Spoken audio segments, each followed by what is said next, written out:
नमस्कार, मैं विभा उपाध्याय आप सभी दर्शकों का अन्नदाता कार्यक्रम में स्वागत करती हूं। किसान बेहद परिश्रमी होते हैं।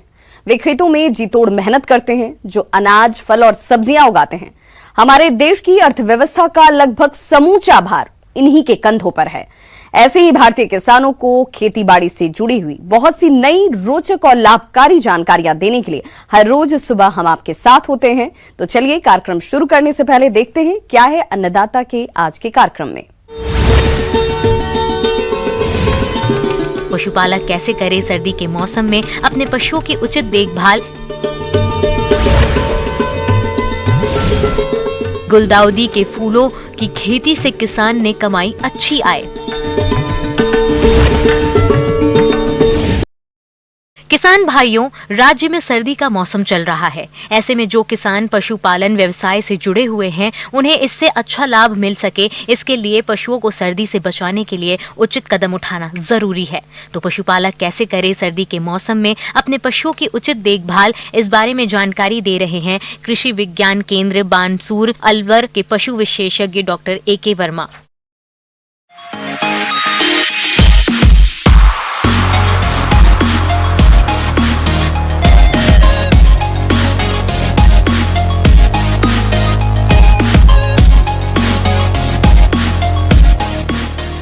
आज हमारी चर्चा का विषय है सर्दियों के सीज़न में हम अपने पशुओं की देखभाल किस तरह से करें ताकि उनसे होने वाले नुकसान से हम बच सकें। सबसे जो महत्वपूर्ण कार्य है वो हमें ये करना चाहिए कि जिस जगह में हम पशुओं को रखते हैं वो पूरी तरह से हवारोधी होना चाहिए, उसमें ठंडी हवा का प्रवेश नहीं होना चाहिए। और साथ ही साथ हमें अपने पशुओं को ये जो टाँट के बोरे आते हैं, इनको काटकर उनके शरीर पर हम डाल सकते हैं ताकि उनका जो शरीर का तापमान है वो अच्छी तरह से मेंटेन रहे और पशु को तापमान मेंटेन करने के लिए अपने शारीरिक ऊर्जा का ज़्यादा प्रयोग ना करना पड़े। आप अपनी गाय तथा भैंसों से अच्छा दूध उत्पादन प्राप्त करना चाहते हैं तो पशुओं के आवास प्रबंधन में इन बताई जा रही बातों का विशेष ध्यान रखें। पशुशाला की नियमित साफ सफाई नहीं करने पर पशुओं के गोबर और मूत्र के कारण गंदगी फैल जाती है, जिसमें कई हानिकारक फफूंद और जीवाणु पनपने लगते हैं, जिनके संपर्क में आने पर पशु घातक रोगों की चपेट में आ जाते हैं। इसलिए पशुशाला की नियमित साफ सफाई कर चूना या राख का भुरकाव करना चाहिए, जिससे पशुशाला में नमी कम रहेगी। साथ ही सप्ताह में एक बार लाल दवा से पशुशाला की सफाई करें। हमें आहार में थोड़ा सा ध्यान देने की आवश्यकता होती है कि पशु को हम सर्दियों की सीज़न में किस तरह का आहार दें ताकि उसका उत्पादन बढ़े और वो बीमार नहीं पड़े। इसके लिए हमें उसके जो दाना या बाँट खिलाते हैं उसमें प्रोटीन की मात्रा को हमें बढ़ाना चाहिए, जो उसको ज़्यादा ऊर्जा उपलब्ध करवा सकता है। और साथ ही साथ सर्दियों के सीज़न में जितने भी हमारे, चाहे वो दुधारू पशु हों या दूध नहीं दे रहे हैं, प्रत्येक बड़े पशु को हमें 150 से 200 ग्राम की रेट से हमें गुड़ अवश्य खिलाना चाहिए। गुड़ एक ऐसा पदार्थ है जो पशु को ऊर्जा देने के साथ साथ उसे गर्मी भी उपलब्ध करवाता है और इसके साथ साथ बहुत सारे ऐसे पोषक तत्व हैं इसमें जो पशु को दूध उत्पादन करने के लिए आवश्यक होते हैं, वो इसमें उपलब्ध होते हैं। तो ये कार्य हमें करना चाहिए और इससे पशु का जो स्वास्थ्य है वो अच्छा रहता है, उसका पाचन तंत्र भी अच्छा रहता है। तो इस तरह से पशु बीमार नहीं पड़ेगा। और इस सीजन में यदि आपने पशु का तापमान अच्छी तरह से मेंटेन कर लिया तो आप उससे अच्छा उत्पादन ले सकते हैं। पशुओं का संतुलित आहार प्रबंधन। ठंड के मौसम में पशुओं की संतुलित आहार का समुचित प्रबंधन करना चाहिए, क्योंकि पशुओं को संतुलित आहार नहीं मिलने पर पशु कमजोर हो जाते हैं और उन्हें ठंड लगने की संभावना बढ़ जाती है। इसलिए दुधारू पशुओं को प्रोटीन युक्त संतुलित आहार देना चाहिए, जिसको आप अपने स्तर पर बनाकर पशुओं को खिला सकते हैं। इसके लिए मुख्य अवयव इस प्रकार से हैं।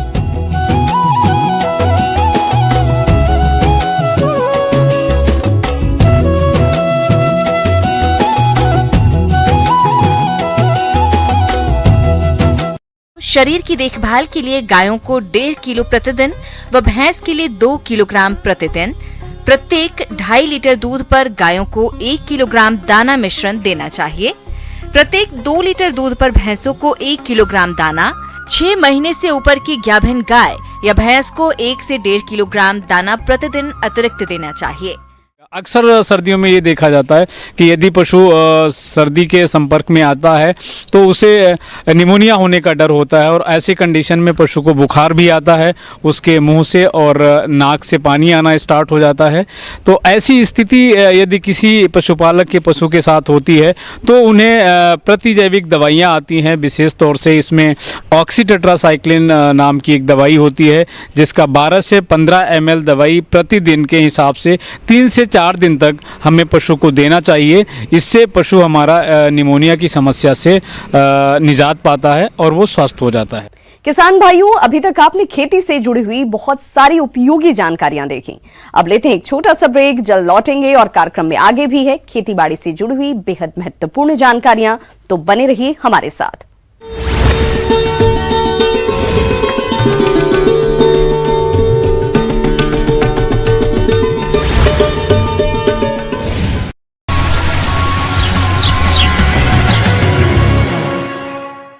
ब्रेक के बाद आप सभी दर्शकों का अन्नदाता में एक बार फिर से स्वागत है। चलिए रुक करते हैं अपनी अगली कड़ी की ओर।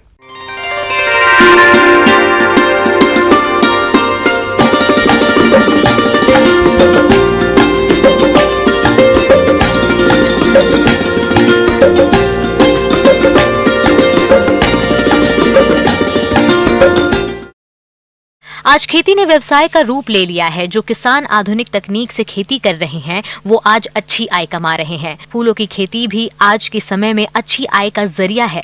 फूलों की बढ़ती बाजार मांग ने किसानों की आय में बहुत इजाफा किया है। इसी लाभ को देखते हुए हिमाचल प्रदेश के किसान मुनीलाल गुलदाउदी की खेती करके अच्छी आय ले रहे हैं। तो आइए मिलते हैं उनसे और जानते हैं उनकी सफलता का राज।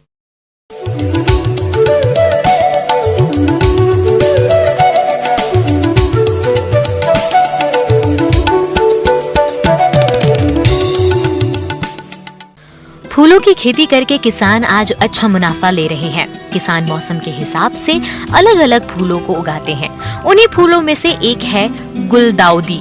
यह फूल गुलाब के बाद दूसरे नंबर पर आता है और इसकी मांग भी अधिक रहती है।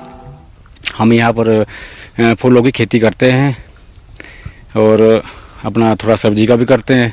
ज़्यादातर हम फूलों की खेती करते हैं, तो थोड़े से एरिया में लगाकर भी हम काफ़ी अच्छा कमा लेते हैं इसमें।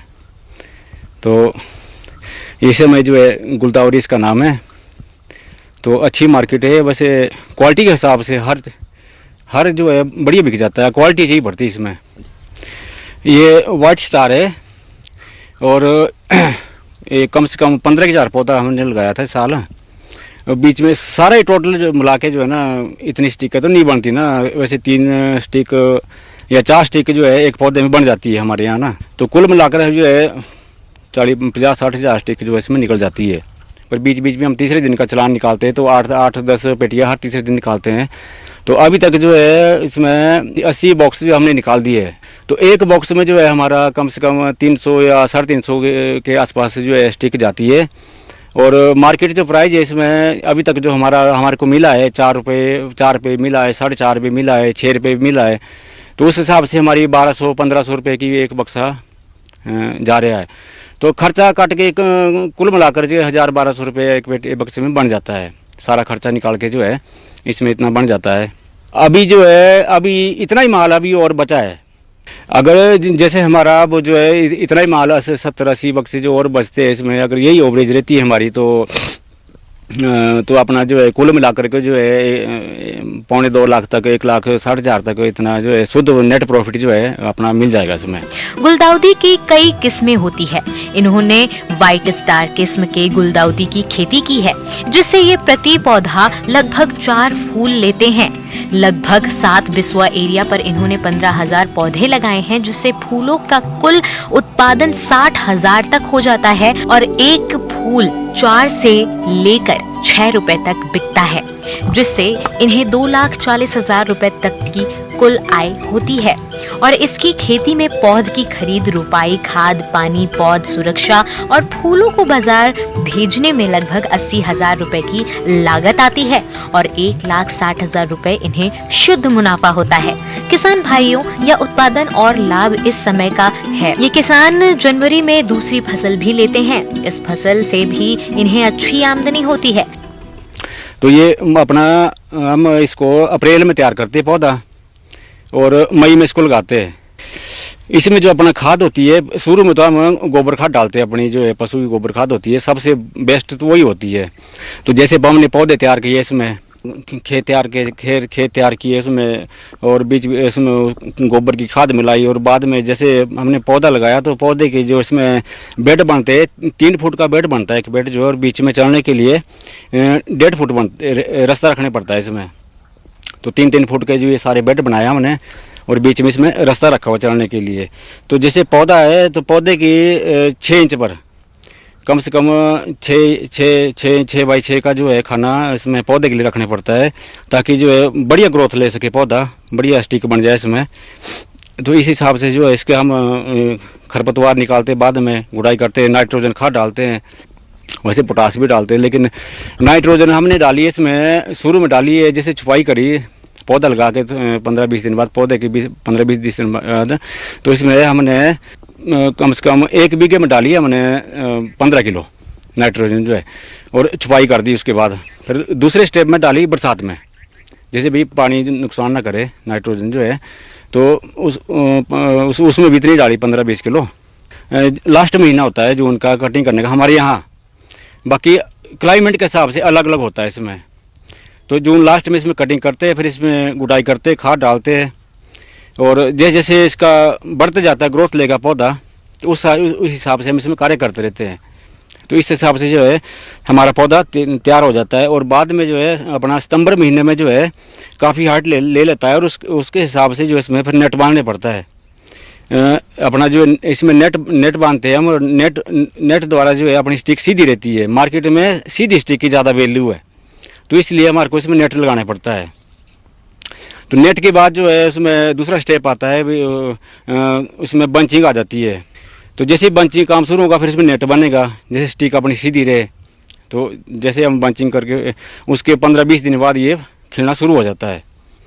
तो इस हिसाब से जो है अक्टूबर लास्ट तक ये फ्लावरिंग दे देता है। ये गुलदाउदी की फसल से अच्छी क्वालिटी का फूल लेने के लिए पिंचिंग करते हैं। यह कार्य 8 से 10 सेंटीमीटर का पौधा हो जाने पर किया जाता है, जिससे अधिक से अधिक शाखाएं निकलती हैं और अधिक फूल होते हैं। अपना इसमें पानी की ज़रूरत भी होती है, वैसे हर फसल के लिए पानी की ज़रूरत होती है, लेकिन फूलों की खेती ऐसी इसमें पानी कम मात्रा में लगता है। जैसे अपना टमाटर होता है, शिमला मिर्च होती है, अपनी कोई भी सब्जी होती है, उसमें पानी ज़्यादा चाहिए पड़ता है। लेकिन जब फूल होते हैं इसमें कम मात्रा में पानी लगता है। तो हमारा जो है अपना चश्मा है नाले में, वहाँ से हमने पाइप जोड़ी हुई, टैंक बनाया हुआ, तो उसी हिसाब से जो हम पानी इसमें डाल देते हैं। और बाकी गर्मी में जैसे पौधा अपना तैयार होगा तो बीच बीच में हम पानी डालते हैं, और बाद में जो है बरसात आ जाती है, फिर कोई दिक्कत नहीं पड़ती है। फिर आजकल का जो समय है, आजकल वैसे ही कम पानी लगता है, थोड़ा ठंड का मौसम हो जाता है। बाकी बाद में जो है इसमें कीटनाशक की स्प्रे करनी पड़ती है, बाकी अपना ब्लाइट की है, तो उस हिसाब से स्प्रे भी करते हैं इसमें बीच बीच में ना। स्प्रे का तो ऐसा भी इसमें करनी पड़ती है, अपना 15 दिन या 10 दिन के बाद बरसात में ज़्यादा ब्लाइट मार करती है, तो हरा पौधा भी रहना चाहिए, नहीं तो ब्लाइट करके सारी पत्ती खराब हो जाती है, फिर फूल की शाइनिंग खत्म हो जाती है इसमें। इसके लिए वैसे स्प्रे तो बहुत ज़्यादा है, लेकिन मैं तो सिर्फ इसमें ये करता हूँ अपना फंगिसाइड। गुलदाउदी जो है अपना साल में हम इसको 2 बार निकाल देते हैं। तो अपना जो ये तो ख़त्म हो गया ओपन वाला, इसके बाद नेक्स्ट जो है हम अपना जनवरी में इसको लगाएंगे। आगे और भी है खेती बाड़ी से जुड़ी हुई बहुत सी रोचक जानकारियां, पर यहां रुकेंगे एक छोटे से ब्रेक के लिए, जल्द होंगे हाजिर।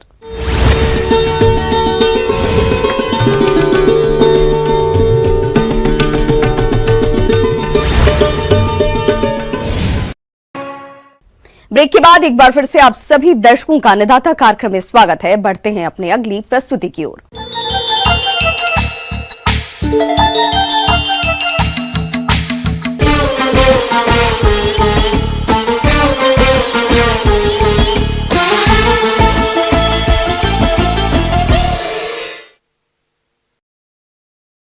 रबी मौसम में मक्का की खेती अपने राज्य के दक्षिणी भाग में की जाती है, और जिन किसानों ने मक्का की फसल लगा रखी है उनकी फसल में कई घातक कीटों का प्रकोप हो सकता है, जिनमें से आज हम बात कर रहे हैं मक्का की फसल में तना छेदक कीट की। ये कीट फसल को सबसे ज्यादा हानि पहुंचाता है, तो इसकी रोकथाम आप कैसे करें, चलिए जानते हैं कीट वैज्ञानिक डॉक्टर SN राय से।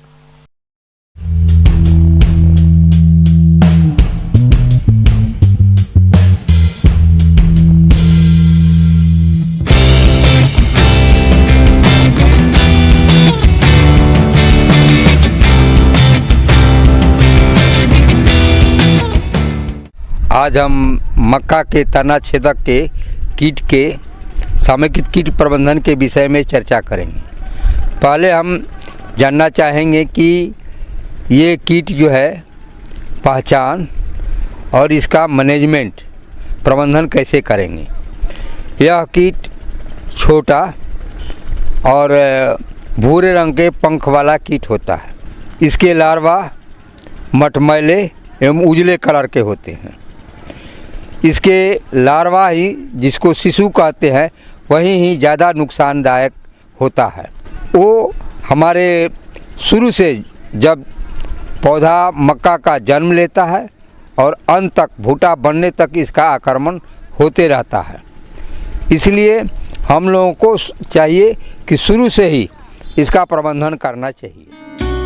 तना भेदक सुंडी तने में छेद करके उसे अंदर से खाती है, जिससे गोब एवं तना सूख जाता है। यह मक्के के लिए सबसे अधिक हानिकारक कीट है। ध्यान देने वाली बात यह है कि इसकी सुंडियां 20-25 मिलीमीटर लंबी और स्लेटी सफेद रंग की होती है, जिसका सिर काला होता है और 4 लंबी भूरे रंग की लाइन होती है। इसकी सुंडियां तनों में सुराख करके पौधों को खा जाती है, जिससे छोटी फसल में पौधों की गोब सूख जाती है। बड़े पौधों में ये बीज के पत्तों पर सुराख बना देती है। इस कीट के आक्रमण से पौधे कमजोर हो जाते हैं और पैदावार बहुत कम हो जाती है। यह कीट के प्रबंधन के लिए हम लोगों को गहरी जुताई करनी चाहिए, जिससे कि उसके प्यूपा या अन्य जो शिशु या अंडे रहें वो उसमें मरे जाएं। मक्के की फसल में एकीकृत कीट नियंत्रण के लिए सबसे पहले साफ, उपयुक्त एवं प्रतिरोधी किस्मों का चयन करना चाहिए और बोने से पहले बीजों को कीटनाशक दवा से उपचारित करना चाहिए। खाद तथा अन्य तत्वों की मात्रा का प्रयोग मिट्टी परीक्षण के आधार पर करें। खेतों से फसल अवशेषों का हटना तथा मेढ़ों को साफ रखना चाहिए। यांत्रिक नियंत्रण की बात करें तो कीड़ों के अंड समूहों, प्यूपों तथा वैक्सों को इकट्ठा करके नष्ट कर दें। रोगग्रस्त पौधों तथा उनके भागों को उखाड़कर जला दें। खेत में जगह जगह पर बांस खुड़ियां लगाएं, जिससे पक्षी कीड़ों को खाकर नष्ट कर सकें। मित्र कीटों का संरक्षण करें। प्रकाश प्रपंच की सहायता से रात को कीड़ों को आकर्षित कर नष्ट करें। कीड़ों की निगरानी और उनको आकर्षित करने के लिए फेरामोन ट्रैप का प्रयोग खेत में करें। इसके बाद जो है जब मक्का को हम लगा देते हैं, जब ही 40 से 45 दिन का मक्का होता है तो उसमें स्टेम बोरर का आक्रमण होता है। इसलिए जो है शुरू की अवस्था में नीम पर आधारित कोई दवा देना चाहिए। यदि 1 या 2 क्रॉप इंसेक्ट लगा हुआ है, उस पर जो है हम लोग को नीम पर आधारित निम्बिसिडिन, नीमाजोल या नीम ऑयल का 4 ml प्रति लीटर के हिसाब से स्प्रे करते रहना चाहिए, जिससे कि वो कीड़ा का आक्रमण नहीं के बराबर हो और ये रिपेलेंट का भी काम करता है।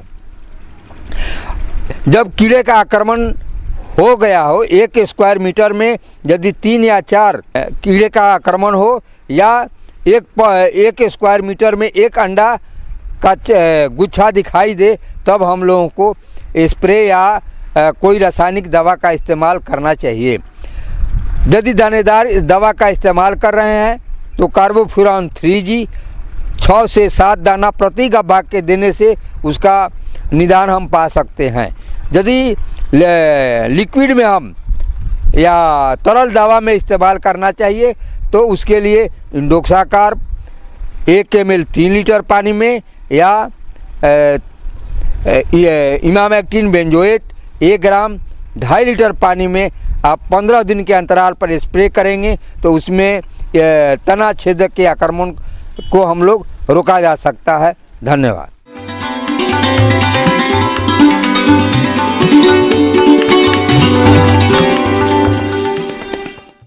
अन्नदाता हेल्पलाइन निशुल्क फोन संपर्क सेवा के माध्यम से आपके द्वारा पूछे गए प्रश्नों में से 1 या 2 महत्वपूर्ण प्रश्न को हम अपने कार्यक्रम में शामिल करते हैं और इसी के तहत आज का चयनित प्रश्न और उसका जवाब इस प्रकार है।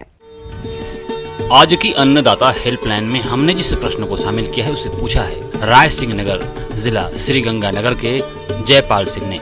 आपने गेहूं की उन्नतशील किस्मों पर जानकारी चाहिए है तो इसके लिए देखिए कार्यक्रम का यह अंश।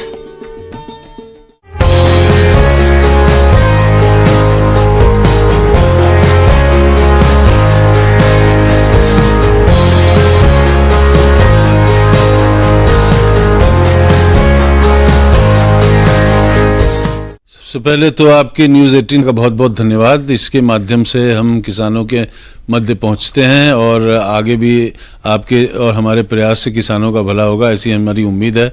आपको जान के हर्षी होगा और आप सब लोगों को पता है कि पिछले वर्ष हमारे संस्थान से 3 नई किस्में निकाली गई थी, DBW 187, DBW 222 और DBW 303। ये तीनों किस्में बहुत सर्वश्रेष्ठ हैं और इनसे किसानों के उत्पादन में काफ़ी वृद्धि हुई है और आज के तारीख में ये तीनों किस्में बहुत ज़्यादा मांग वाली किस्में हैं और हर प्रांत का किसान इसके बीज की चाहत में है और हमारा भी प्रयास है कि जितना ज़्यादा से ज़्यादा किसानों को इसका बीज मुहैया कराएं उतना ज़्यादा हमको सफलता मिलेगी। गेहूं की नई किस्मों से किसान होंगे मालामाल। गेहूं की नई किस्मों की जाने पैदावार और खासियत। किसानों के लिए एक अच्छी खबर सामने आई है। दरअसल करनाल में स्थित भारतीय गेहूं एवं जौ अनुसंधान संस्थान के कृषि वैज्ञानिकों ने विकसित की गेहूं की 3 नई किस्में। खास बात यह है कि तीनों ही किस्में पीला रतुआ रोधी हैं। इनकी रोग प्रतिरोधक क्षमता बहुत अच्छी है।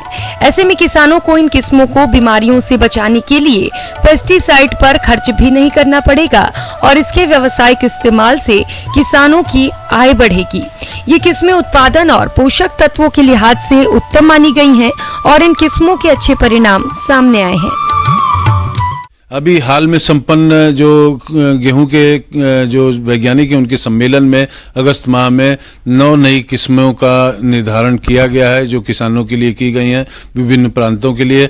हमारे संस्थान से 3 नई किस्में DBW 296 जो कम पानी के लिए हरियाणा, पंजाब, पश्चिमी उत्तर प्रदेश, राजस्थान, और ये कम पानी यानी 1 पानी तक भी इसका उत्पादन की क्षमता 50 से 52 क्विंटल तक है और साथ ही इसका जो गुणवत्ता है वो भी काफ़ी अच्छी है। खास तौर से जो बिस्किट की क्वालिटी है इस गेहूं के उत्पादन से बहुत अच्छी प्राप्त होती है। इसके अलावा जो 2 अन्य किस्में DBW 327 और DBW 332 ये दोनों किस्में बहुत ही ज़्यादा उच्च उत्पादन की क्षमता रखती हैं और इनका उत्पादन की क्षमता करीब 80 क्विंटल प्रति हेक्टेयर है। बहुत देर से वो बीच में वो मेरे ख्याल से बढ़िया उत्पादन उसका आता है। DBW 187 की बात अगर करते हैं हम करण वंदना की, तो ये एक अकेली ऐसी किस्म है जो पूरे संपूर्ण भारत में करीब 90 से लेकर 95% एरिया में लगाए जाने के लिए सर्वथा उपयुक्त पाई गई है। तो मेरा यही सलाह है कि अगर कुछ ना मिले तो DBW 187 का बीज हासिल करें और किसी भी राज्य में लगाएं।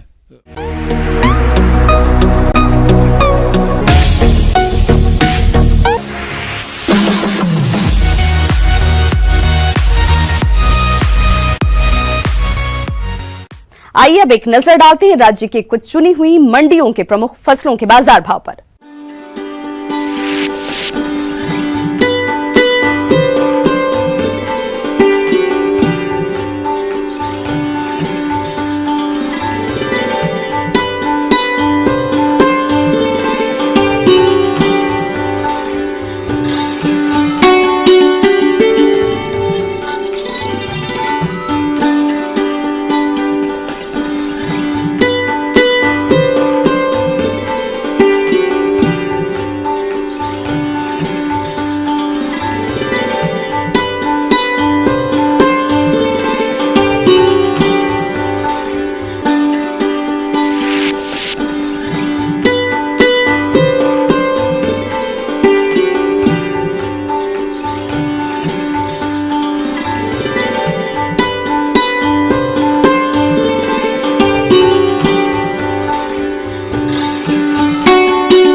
किसान भाइयों, अन्नदाता आपकी सेवा के लिए संकल्परत है। कृषि संबंधित समस्या और सुझावों के लिए आप हमें इस पते पर संपर्क कर सकते हैं। प्रोड्यूसर अन्नदाता, news 18, Rajasthan, Ramoji film city, Hyderabad 501512। साथ ही आप हमें ईमेल भी कर सकते हैं। हमारा ईमेल आईडी है P18 अन्नदाता राजस्थान @news18.com। इसके अतिरिक्त आप हमें निःशुल्क हेल्पलाइन नंबर पर सोमवार से शनिवार सुबह 10 से शाम 4 बजे के बीच संपर्क भी कर सकते हैं।